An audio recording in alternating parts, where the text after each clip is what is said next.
Бұл ошентип 7 майдагы 3-чү турнирлик күндөн 2-чү ойыны Достук Ош командасы менен Аккула ат майданынан чыккан Аккула командасынын ойынына көрүп алмакчыбыз.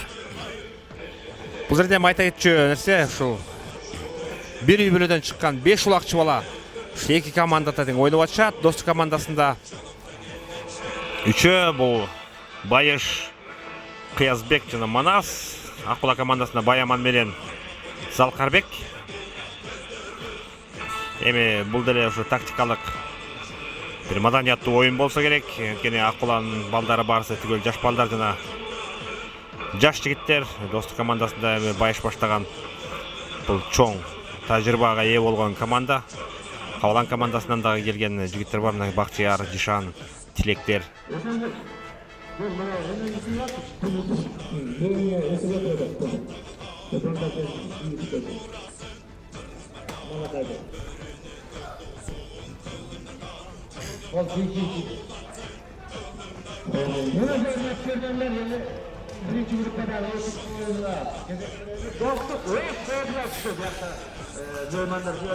Эми чекесинен эки команданын курамын да тааныштырып кетейин. Аккула командасы Ниязов Баяман, Жолдошбек уулу Өсөнбек, Зарылбек уулу Талайбек, Делбишев Амангелди, Аматов Бекназар, Назаров Алыке, Бегалиев Жомарт, Мамыржан уулу Мирлан, Ниязов Залкарбек, Калматов Кубанычбек, Курамаев Майрамбек. Мынакей ушул жигиттер Достук командасында болсо эми атактуу Ниязов Байыш баштаган Достук командасы. Биринчи номерда Ниязов Байыш, экинчи Султанбеков Бауш, Исаков Айбек, Лассо деп муну жаштаныбыз. Жок, Исаков Айбек, Лассо 6-чы номерде экен. Исаков Ильяс, Малышбаев Таши, Чапакеев Бактияр, Исаков Ильяс, Талайбек уулу Бактияр, Ниязов Кыязбек, Алсеитов Жишан, Ниязов Манас, Мухаев Белек, Бөкөнбаев Рамзат. Ошентип жогоруда айткан Исаков Айбек биринчи улагын таштап кетишти. Бул эми 3-чү номер бул Исаков Айбек.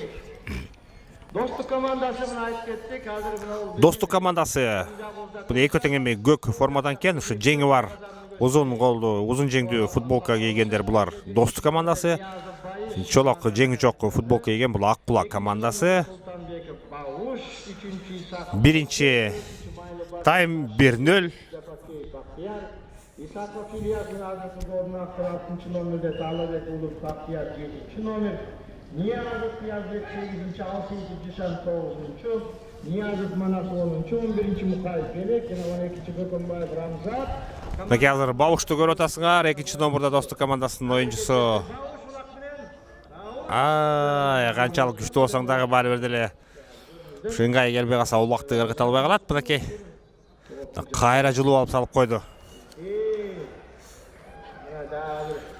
Эгере салжешчи жерде 2-0 мына бул балдардан аты жөнүндө тааныштырганча урматтуу көрөрмандар 2-0 болуп кетти. Алгач 3-чү минутта да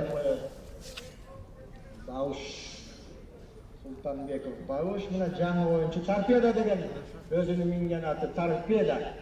Бул балдар бүгүнкү оюнда эмес, башка оюндарда да оюнчулар аттарды алмаштырып минип атат. Бирок официалдуу заявкада ушундай өзүнүн минген аты Торпедо деп жүрөт.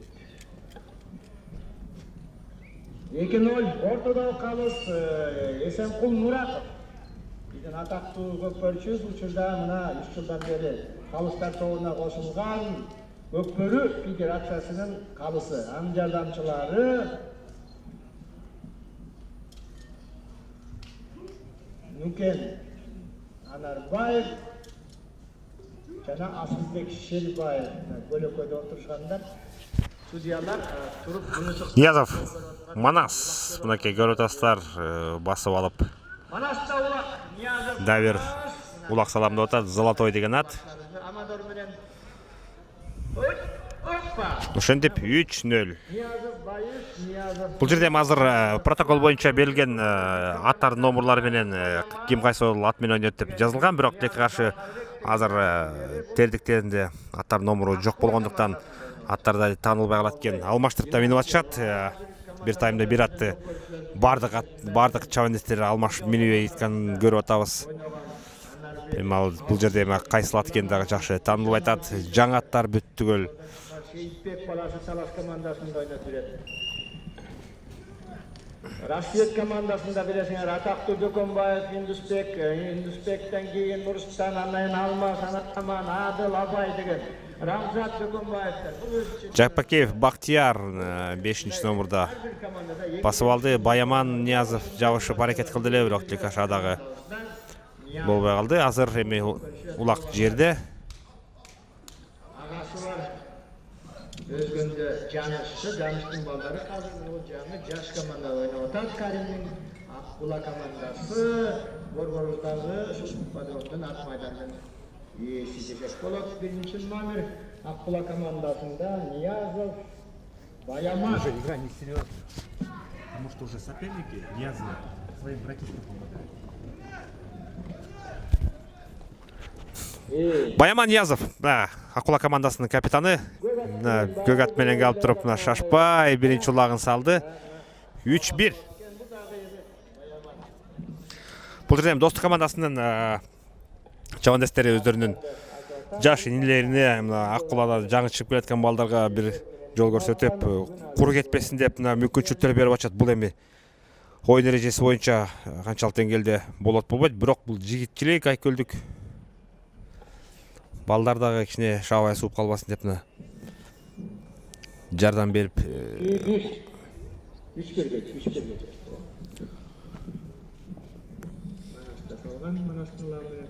Рамзат акырын чыккыла, Элдамыр качып кетти Рамзат. Манас кайрадан келип биринчи жерден болуп улакты басып алды. 25 жашта.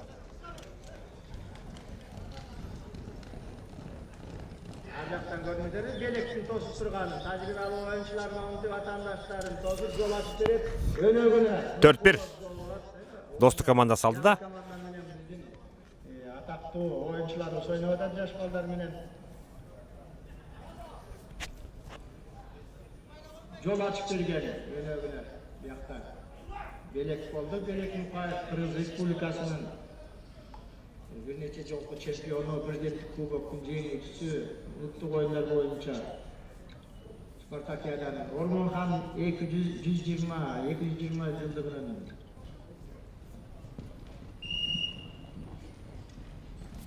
Окей, биринчиден болуп Баяман эңкейип улакты эңгенге. Акырын. Бактияр булакка Бауш кайрадан улакты эңип мынакей көтөрүп атат. оңдоду, улакты кимирилтип. Аут. Мына бүгүнкү оюнда биринчи Улактын салмагын билесиңер, 38 жекеме-жеке оюну. Эреже боюнча стандарт болуш керек, 32-35. Атайын улакташтырган негизи мурда башында 30 килограмм, 32 килограмм болчу, сайгазандарга улак түшүп турганга, улак көбүрөөк түшсүн деп, көрмандар көбүрөөк кол чаап сүйүнүп турсун деген ушундай ой максатта эреже кабыл алынган.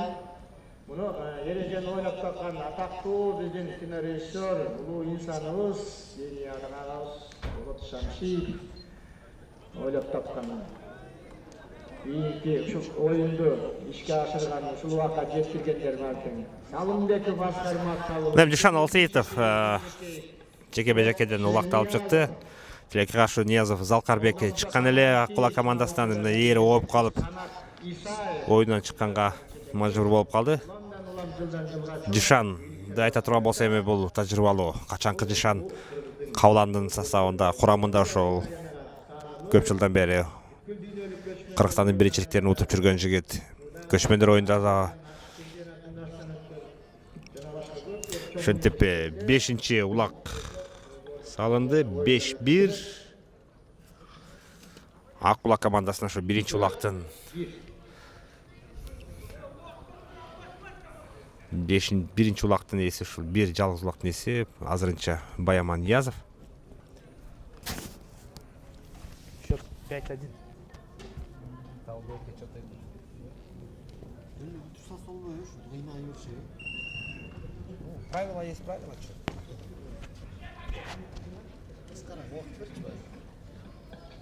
Бауыш кайрадан улакта мына көрө атасыңар айбагындай күчтүү албурлуу жигит экен. Эми шашпай барып мына 6-чы улагын салып койду.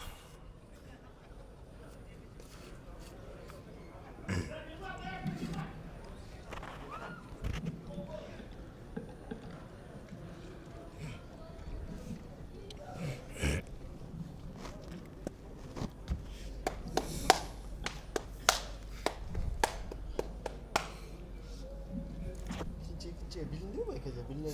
Dostluk mu ne miydi? Susaları sol. Ha, 3-3'ten 3-3. Börülü menen. Ümmüde. Oy, yok, salas. Талас. Ha. Тике Бакулияда келатканын көрүп атабыз. 7-чи номурда Талайбек уулу Бактияр. Кыяс экеби 8-чи номурда. Тилек Букаев жүрөт мына өзүнүн өнөктөштөрүнө жакшы мүмкүнчүлүктөр түзүп берип.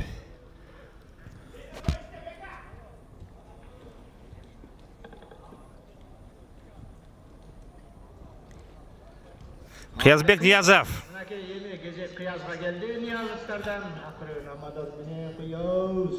Hoppa. 7-1. Ulakını salmamın deni sesken yok mu? Kıyascan. 5-1.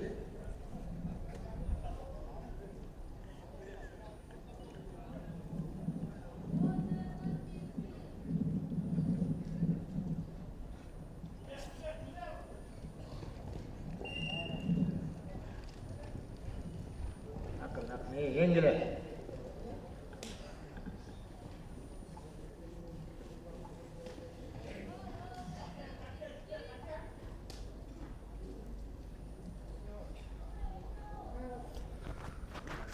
Бауыш Султанбеков мына кайрадан улакты эңип басып алды.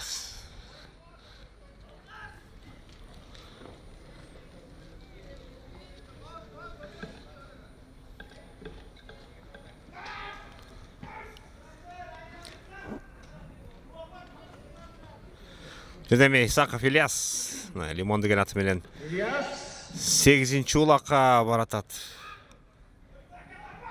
Aşağıda. Göz yüzünü indir.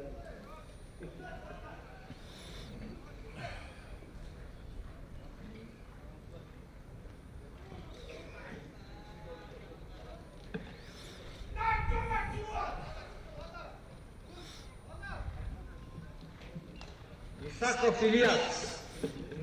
Yoldaş kolları Lazo da var. Üçüncü Lazo değil.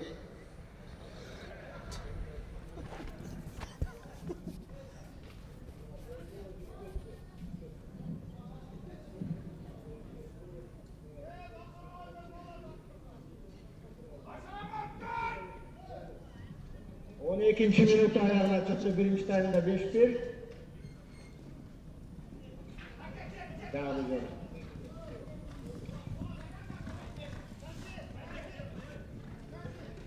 Айбек Исаков мына 3-чү номурда көрүп атасыздар Достук командасынын оюнчусу жана 3-чү номурдагы Замирбек уулу Талайбек кубалап жабышканга аракет кылып атат.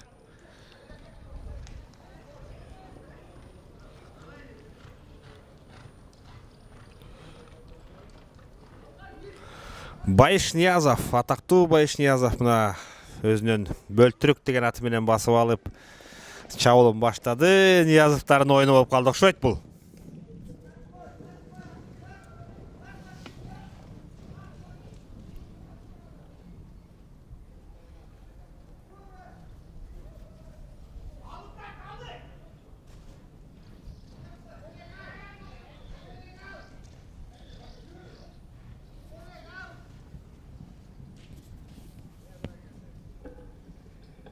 Akırın Bayış.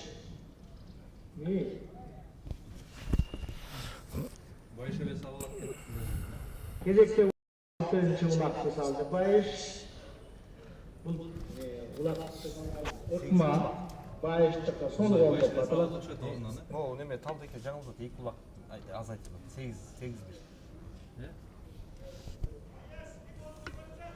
Байыш Ниязов. Минген аты бөлтүрүп дейт. Точно? Да.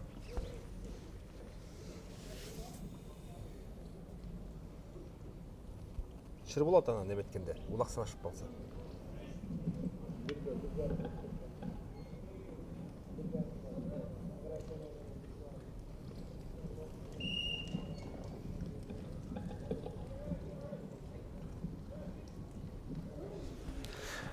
Ошентип Акуланын балдарыдагы Курамаев Майрамбек азыр мына улакты эңип басып алды. 11-чи номурдагы Оке 8-1 емес пе? 8-1 де шықты.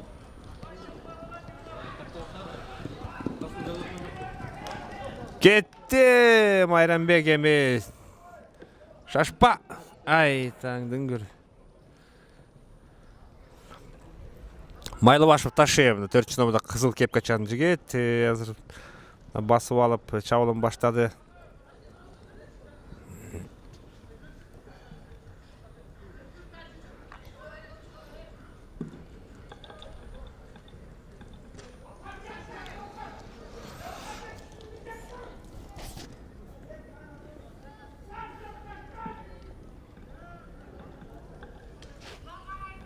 Ой, азамат жүрүп кетти, ташыдым.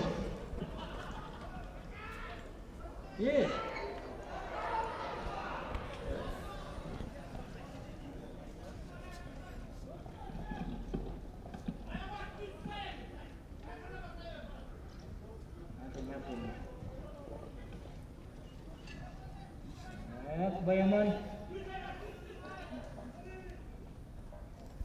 8-2 мына Акула командасындагы капитаны Ниязов Баяман экинчи улагын салып кетти. 8-2 болғанда мен сразу.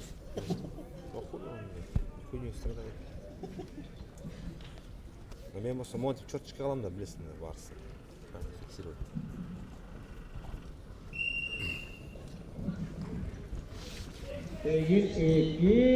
Достук командасы 15-чи минуттага 16-чы минуттаны бүтүрдүк. 16-чы минутта. Мынакей 2,5-3 минуттун убагында тегерегинде убакыт калды. Жерде эми Достук командасы 8-2 эсебинде утуп атат. 3-чы номурдагы Исаков Айбек өзүнүн күлүгү менен мынакей баштады чабуулун. 3-чы номер Айбек. Айбек.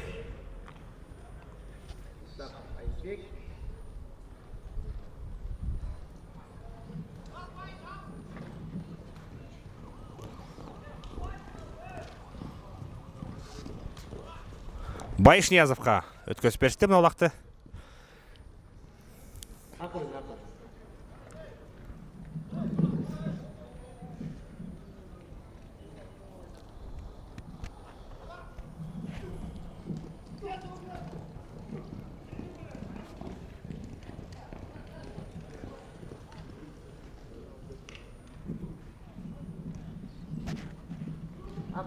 ой, чагылганбы? Байыштынген.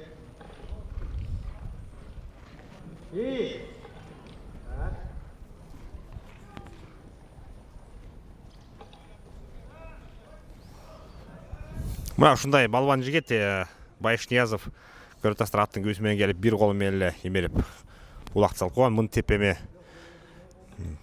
салыш үчүн же аябагандай чоң күч же бир аябагандай жогорку деңгээлдеги чеберчилик керек.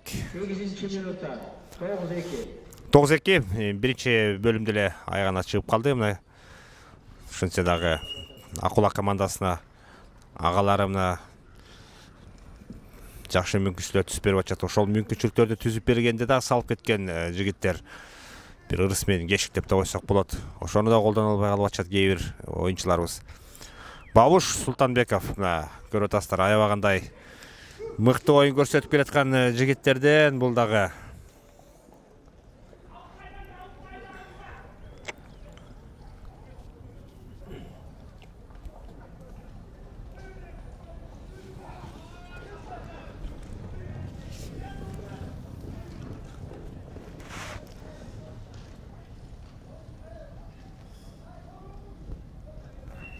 Азамат 10. 12. 10-нчы улак. 19-нчы минутта.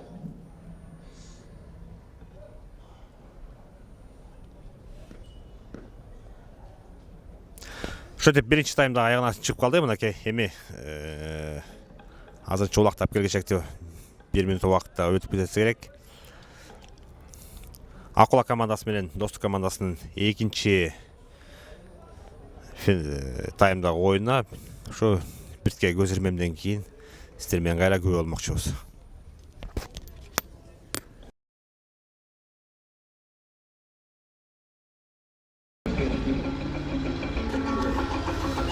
Достук командасы менен Акула командасынын беттешинин экинчи таймы эсеп болсо 10-2 Достук командасы алдыда. Дәл жолу эскертип кетсек, бул эки команда бул жерде эми Достук командасынын 2 утушу бар. Мына эми азыр ушул команданы утуп чыкса, Акула командасынын Достук командасы финалдык беттешке биринчи орунга ойнотулган оюнда 9-майда ойномокчу. Дишан Алсеитов окшойт на япончик менен өткөзүп берди Бакуляга. Талайбек уулу Бактияр Каршкыр деген аты менен мына бул дагы Кабаланын командасында ойноп жүргөндө аябагандай жакшы оюндарды көрсөтүп жүргөн ушу Месси деген атты менчиле. Oyuncular Adren'i Bahtiyar Akırın Bileşler uçurunda Messi degen atты binip жүргөн Adren'i Messi'ge okşoş büken, жоқ büken görürüz. Bunысы Karşkır deydi.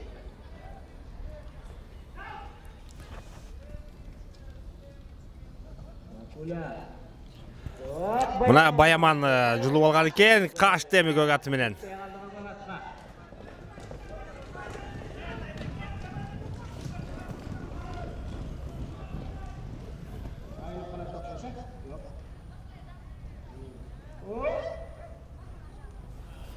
Бұл жерде Баяман Ниязов өзінің командасын 3-чү улагына алып келди. Эсеп болсо 13. 3-чү улакты тайлаган салды. Көбөтүлө Ниязов Баяман.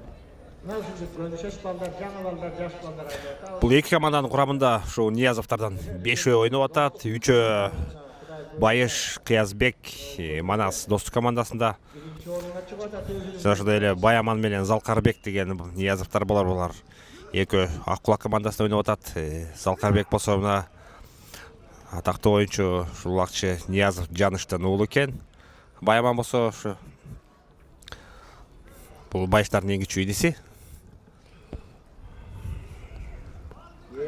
Çağılgan var. Çağılgan деген ат болуш керек Байыш. Байыш Ниязов ошентип 11-чи улагын таштаганга кет. Ых та. Düşmedi var mı? Öyle tıkanmışsın.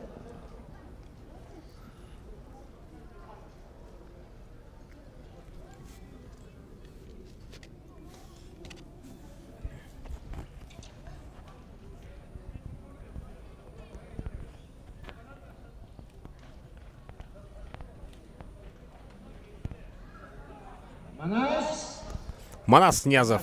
Темадор менен болгон улдандырдын карайсы. Ташы бар. Урмат кен бул. Урматчы бек. Урмат ташы бек.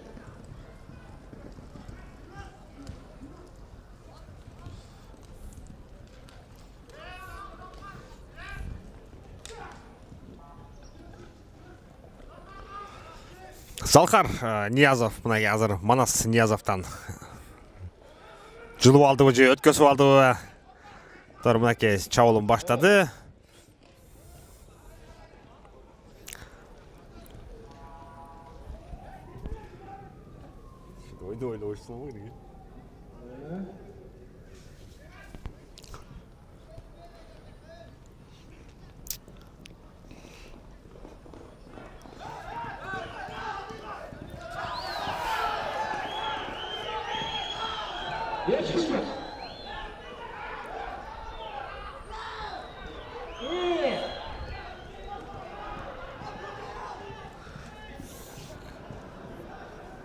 Мынакей көріп атасыздар эми ушу оюндун шаңы менен Залкардагы тайгазанынан алмаштырып алып өзүнө автогол салып коштады. Жүрөгү небесин алып койгула, жүрөг. Тайгазанга чейин бардыга чилчил. Коркутуп. Ай таң.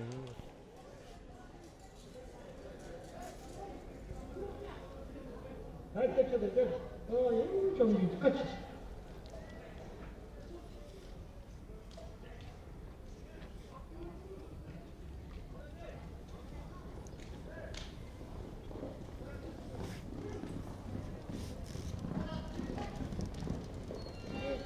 Bahtiyar.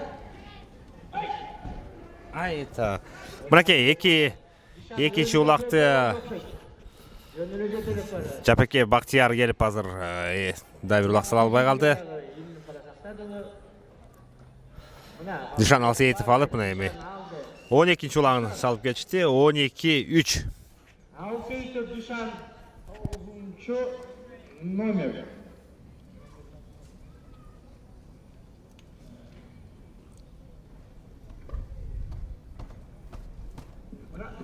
Aytorxon Duşan, Cenab-ı atası, yaxşıları. Güneş geldi. Atası atası Kayırbek degen narsa saldı. Tumakçı olgan, mına şurada çıkanlarlar.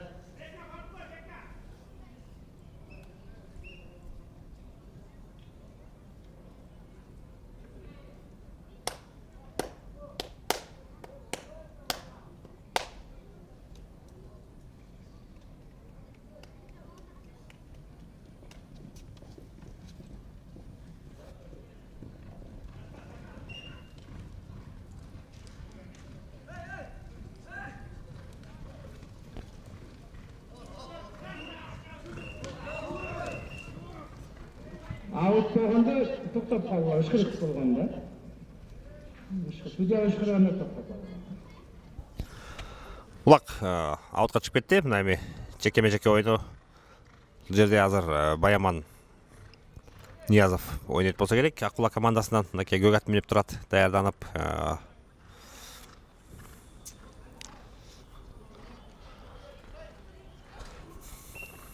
Жана ошондой эле Бөкөнбаев Рамзат 12-нчи номердагы Достук командасынын оюнчусу.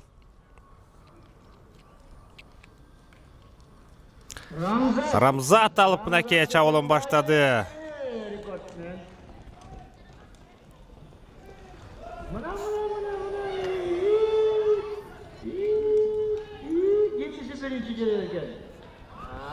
Тилекке каршы Рамзаттын дагы чабуулу аягына чыкпай калды. Мынакей азыр Баяман жылып чыгып улакты көтөргөнгө аракет кылды эле, бирок ыңгайсыз болуп калып мына Баяман да түшүрүп койду улакты.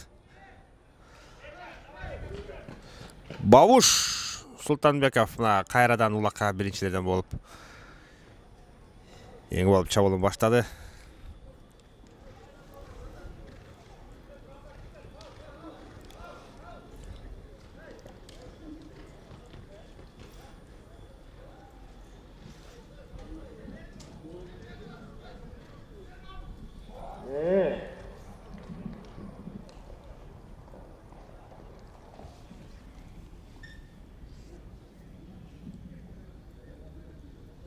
Байыш Ниязов Достук командасынын машыктыруучусу дагы, капитаны дагы.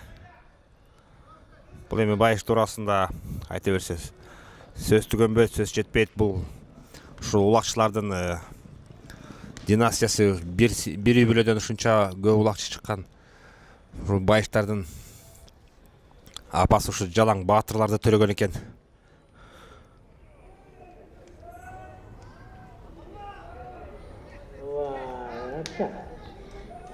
Bayış kimler? Özü tağın adamdan beri büyülenip. Аккула командасы мынакей чабуулда Дербишев аман келди. Тилекке каршы бул дагы улак эсмелөөсүнө жетпей калды. Бакуля Талайбек уулу Бактияр мынакей аракет кылып атат эңкейип каршы кыры менен.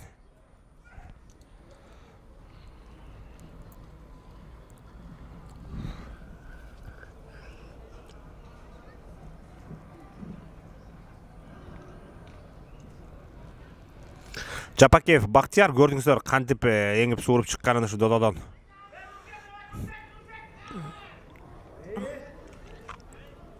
Ekölep жерine yok. Geç kaldı mı? Bahtiyar mı? Айбек Исаков мына 3-чү номерде көрүп атасыздар. Жабышып алган экен.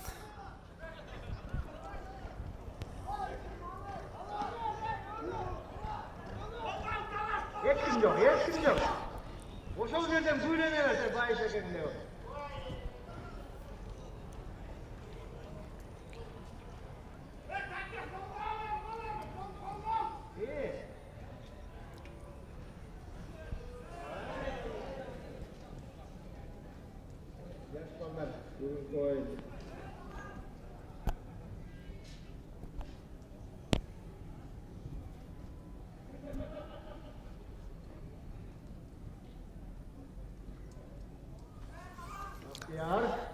Жапакеев Бактияр.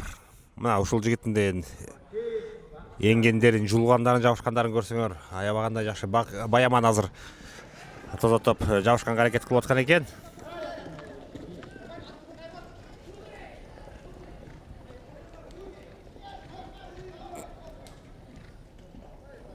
Ondan pişsen olan gayrı çatmak oldu bu Bahtiyar.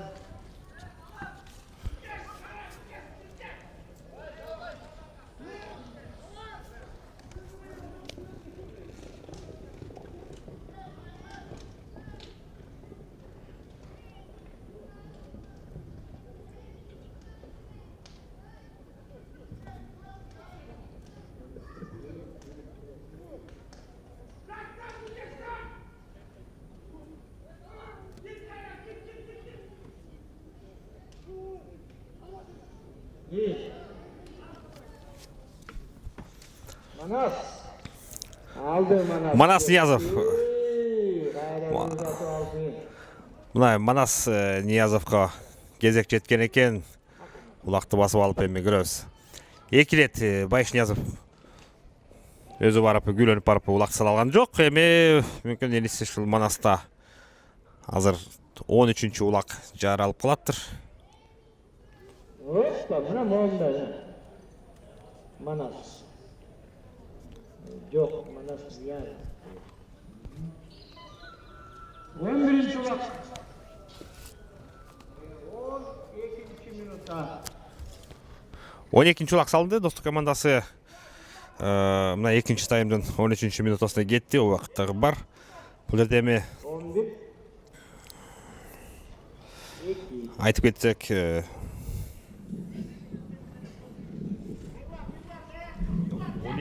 12. Ha kaç topu? 12. Hayır orta basket taşlarlar şimdi haklılar. Hayır abi.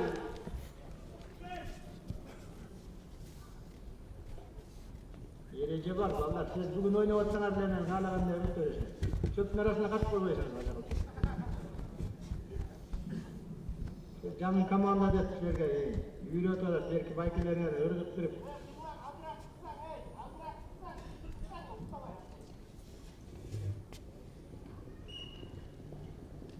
Manas keredet Manas. Манас Ниязов мына. Бул Кыяз Ниязов экен. Кыяз Ниязов 3-1 тууган бир команда ойноп жатат. Достук командасында. Мынакей бул жигитчилик, ушу өздөрүнүн кичүү жаңы чыгып келаткан балдарга үлгү кылып мүмкүнчүлүктөрдү берип аткан жигиттер ушулар. 13-3, 10 улак алдыга чыгып кетти достук командасы. 3 2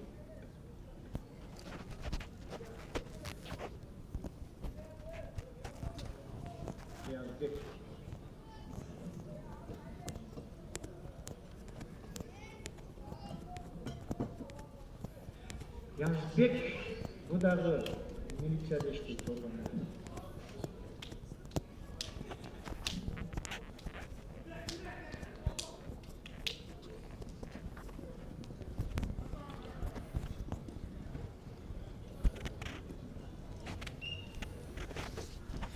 Бауыр Султанбеков мына биринчилерден болуп улакка эңкейип атат.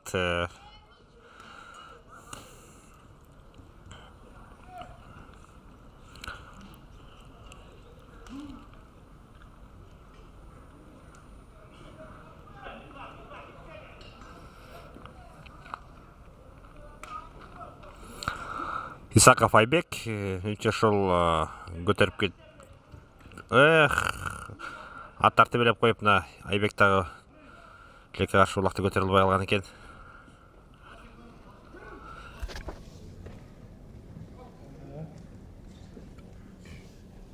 Он бешинчи минуттан бүтүрдүк ташы.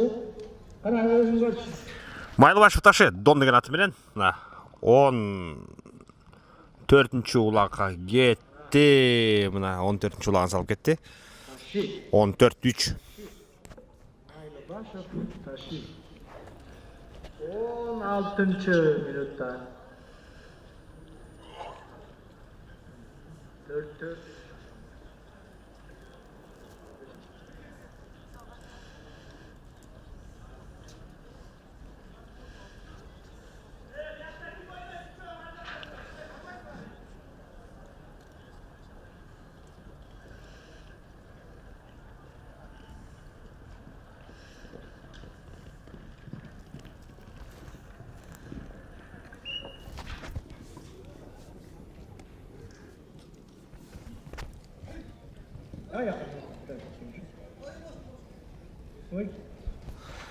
Залкарбек Ниязов азыр аттан жыгылып калды. Менимче азыр ушул тез жерден кызматына барат болсо керек. Бауш кайрадан эле автогол болуп калды. Бауш Султанбеков 4-чү улакты өздөрү белеки берип кетишти. 4-13. 14-4.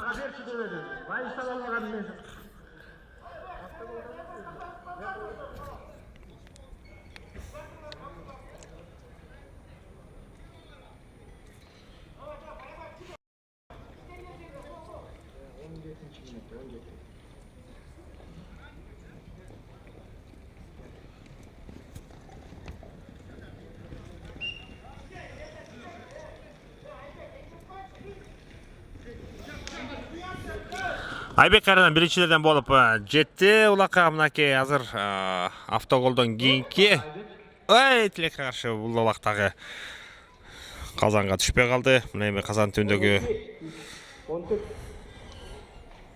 kokuptu ya 14-3.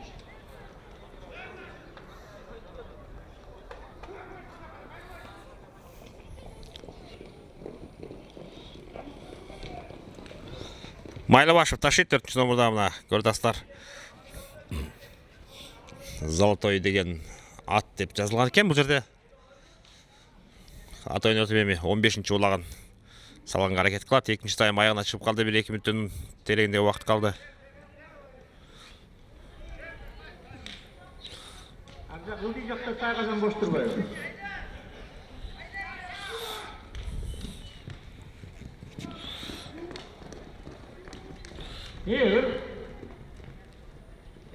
Опа! Баяман Ниязов түшпөй алган казандын кырдагы улакты басып алды. Эми 5-чи улагын салганга чыкты.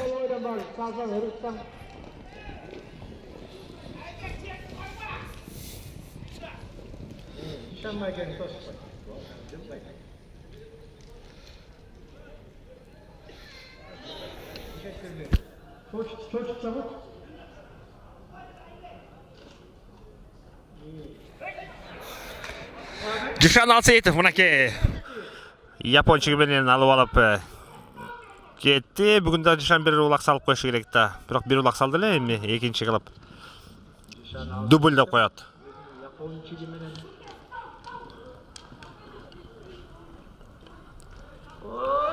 Мына.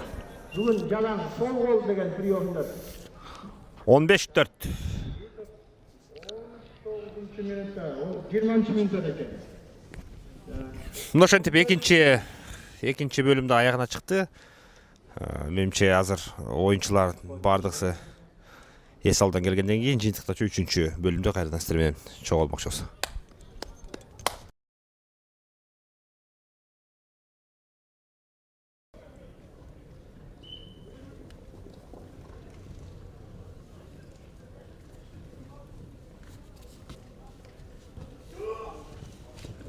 Kıyamız. Üçüncü time 15-3. 15-3.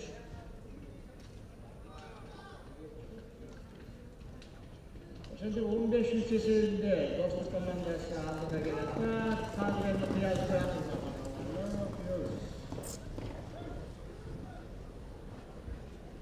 Buna aşık etti, ötüp etti kaytamarı. Boğumcağını. Dostluk komandasında Filipin'den gelen viraçlar var mı? Yok bu. Kolmayla natırası sana. Kulağında hiç akarmayacak. Hiç akarmayacak da olup kaldı.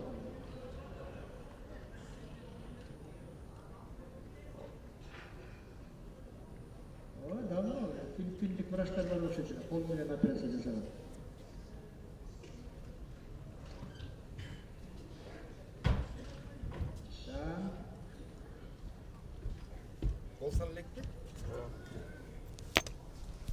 Достук командасы менен Аккула командасынын чечүүчү акыркы 3-таймы. Азыр эми көрүп атасыздар, Жишан Алсеитов өзүнүн япончугу менен улакты басып алып ойнотуп атат.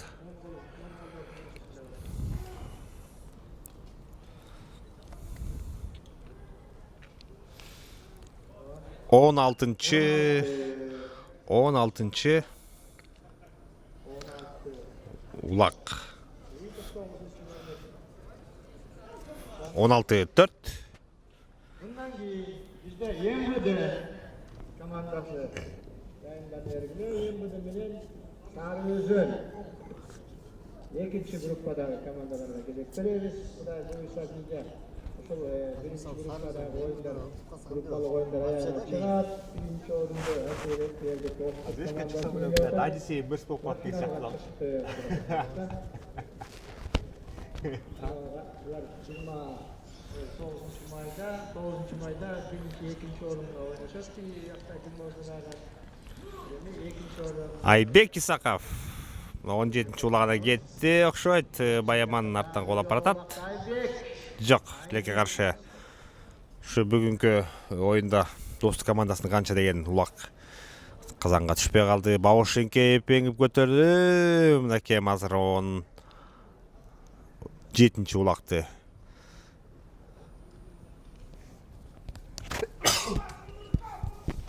O 7-улакты салганга аракет кылат. Бабушка улак тийип калса жылчык болсо эле сала турган жигиткен көрдүк. Мынакей айтпадым беле. Өнөктөшү менен бирге. Менимче тил жерде Бауш менен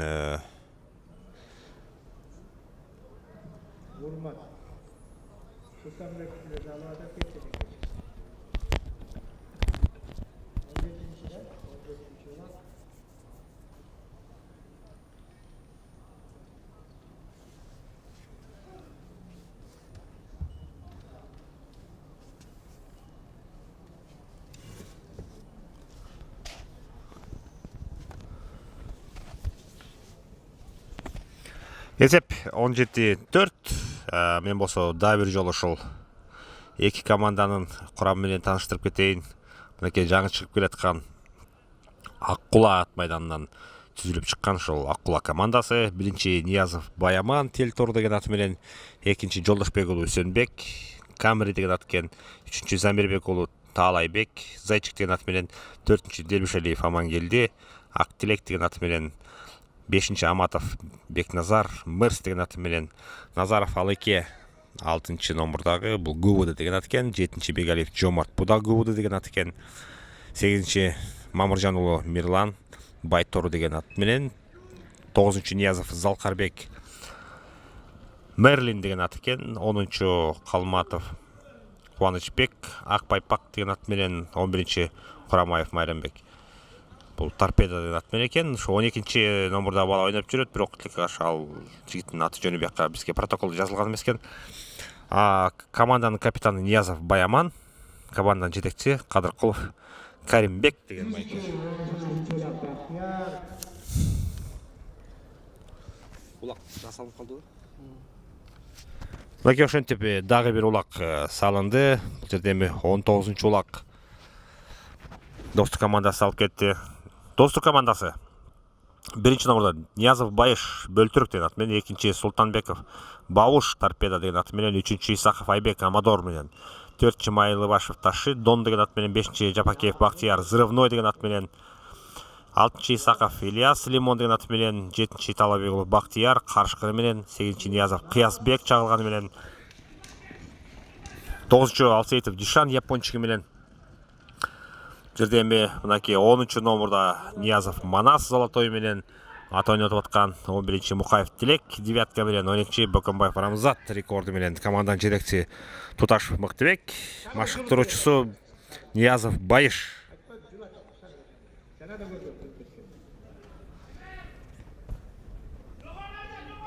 Манас жакшы өңгөнүн эмес, жок, судуруп жиберет. Такым жок.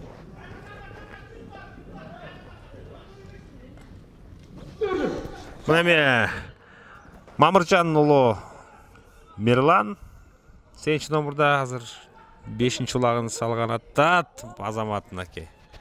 Мына ушинтип салып 4-чү улак.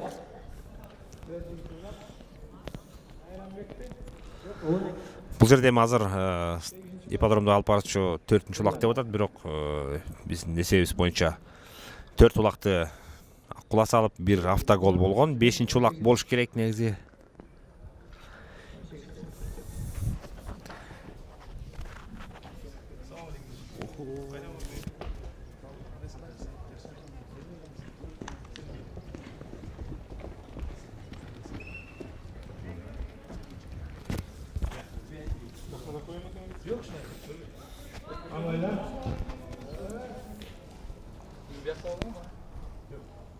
Futbol mu başka futbol?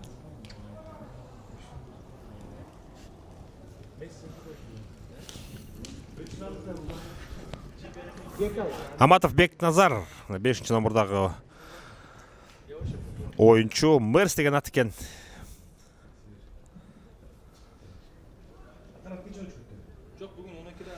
Мына ошентип Аккула командасы дагы 6-чы 5-чи улак. 6-чы улагын салып кетти. Канчанчы болду? Короче, 19-6 болду да. Ну так жана эле Ниязовдордун ойуну болду. 18 жаштагы бала. 18. 3-өө бир командада, 2-өө бир командада. 5-өө ойноду. Байыш. Байыш, Кыяз, Манас, Баяман, Залкар. Залкар тиги Жаныштын баласы экен.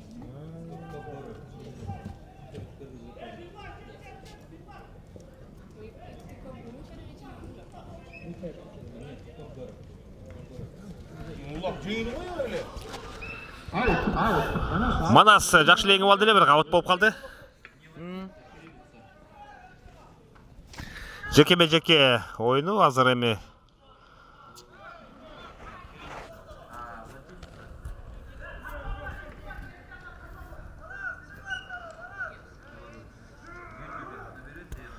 Кыязбек менен Амангелдинин ойуну. Кыяздын карагала чеңкейип эңип атканын улак чыга элек.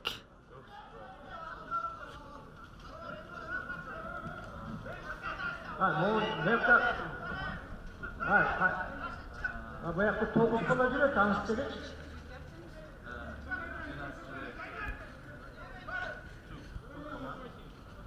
Ya mümkün, ha, bu yakta Canalet'ten böyle 9 bala oynuyor da kim iskeni biliyor.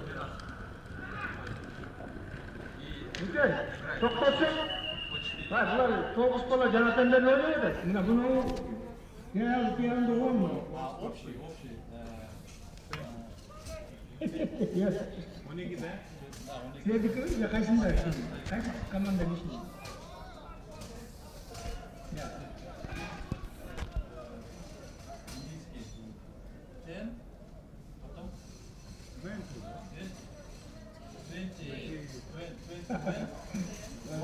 Şimdi oturuyorsun durmayın. Beş oyuncudan bana tutuyoruz.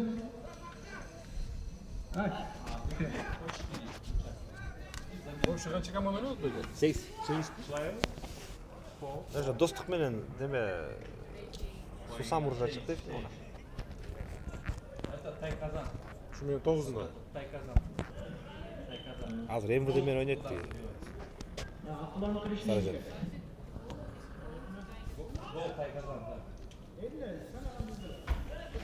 Баяман Ниязов Дамир улан салып кетти. Мынакей Акула командасында капитаны.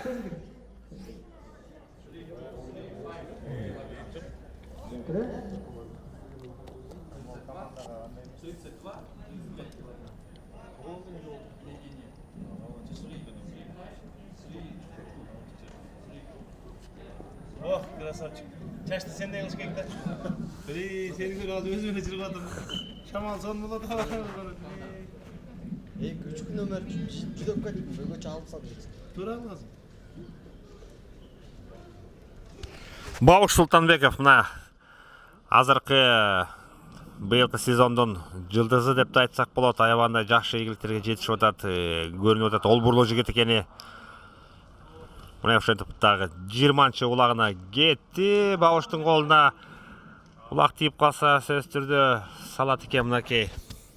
Sen jana sen tutmadın, sen koyuyorsun başına. Sen jana sakalına girgende.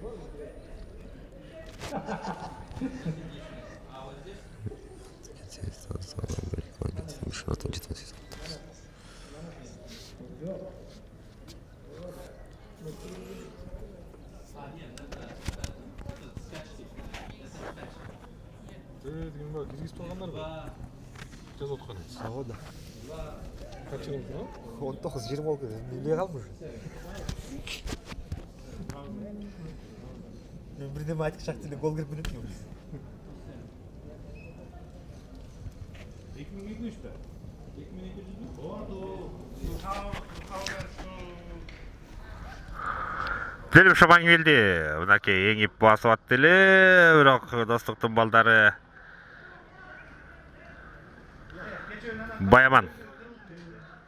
Баяман Ниязов. Последний минута интрига болду да. Мисалы 1-1, 2-1. Ondan diyorum, Ара en 2-3 güzel болду. sarıcı zamanlar bekliyor. Последний минутта талас улакты постоянно алып жүрдү да. Вот алып жүрдү. 3-3 болот деп атып анан. Нагы бир гол да. Free time. 20 как будет? 20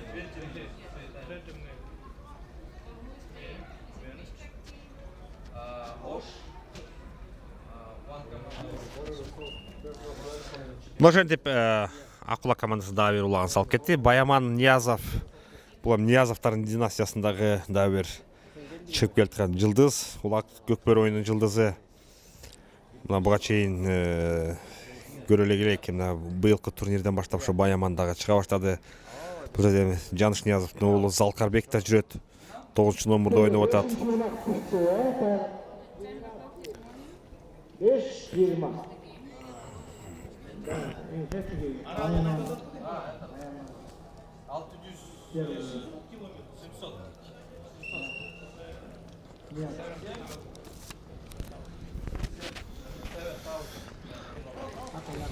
Манас Ниязов.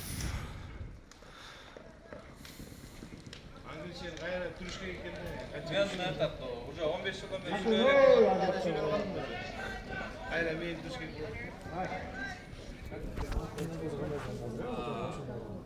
Здесь у нас этот National Fund Манас Ордо, да?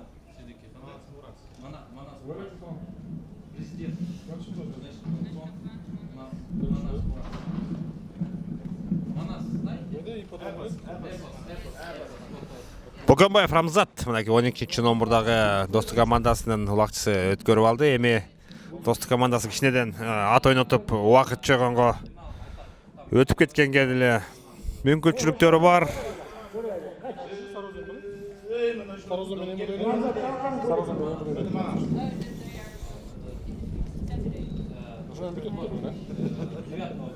Барын түшүндүрө турган болуп калган.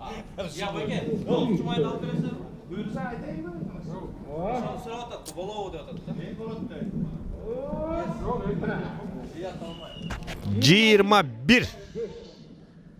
21 ulağını salıp ketти. Ramzat, Dükenbayev. Final утром morning to 10 o'clock. Это 3-4, 3-4 место. Потом финал 1-2. 11:30 начнется.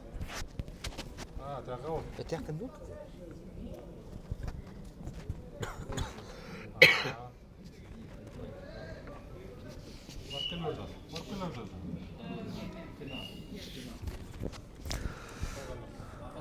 Айбек Исаков мына биринчилерден болуп жетип улакты көтөрдү эле. Менимче калыс азыр оюнчуларды оюнга киришинге белги бере элек болсо керек эле.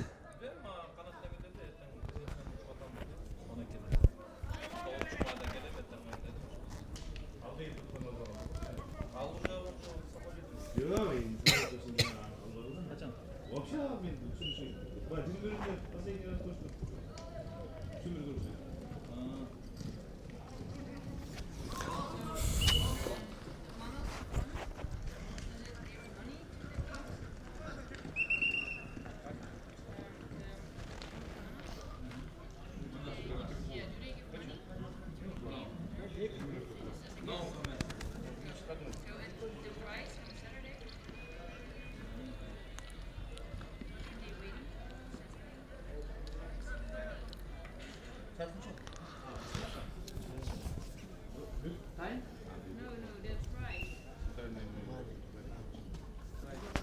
Бауш Султанбеков мынакей көрүп атасыздар.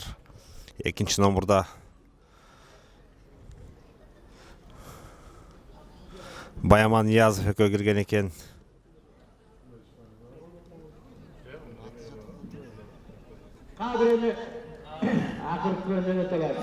Акыркы минутта кетти. Достук командасынын бүгүнкү отушу менен жеңиши менен куттуктайбыз. Эми азыр 3-чү оюнда ушул Сарыөзөн Чүй командасы МВД командасы менен ойномокчу. Ошонун өнүн эки команданын жыйынтыгы менен ушул Кудай буйрса финалга беттеше турган командалар дагы такталып калат. Достук командасы 9-майда финалда ойной турган болуп калды. Мынакей отуп чыгышты Достук командасына куттуктап кетмекчибиз. Биз эми кийинки ушул Сарыөзөн Чүй командасы менен МВД командасынын оюнда жолугушмакчыбыз.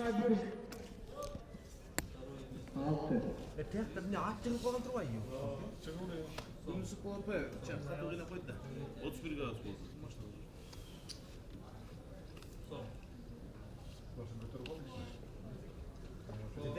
Ауаны кайра тосуп талпа чоң.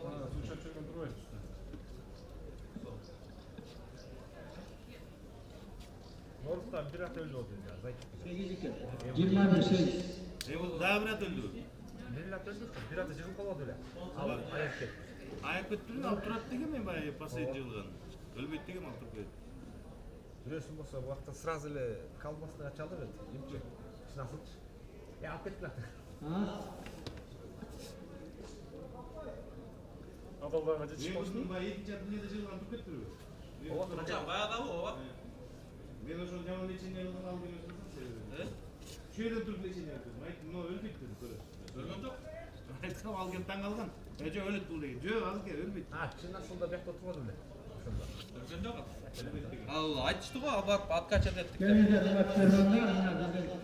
Групpada birinci orunda ilerleyen büyüktü daha oyunda. 3 oyunda 3 yarış bilen Dostuk komandasına. Oyunda tanıtan. Al kem seyredin, al kem seyredin. Çakşı finalde. Al kem sorsan, al kem ayttam, al өлбөйт деп аттым.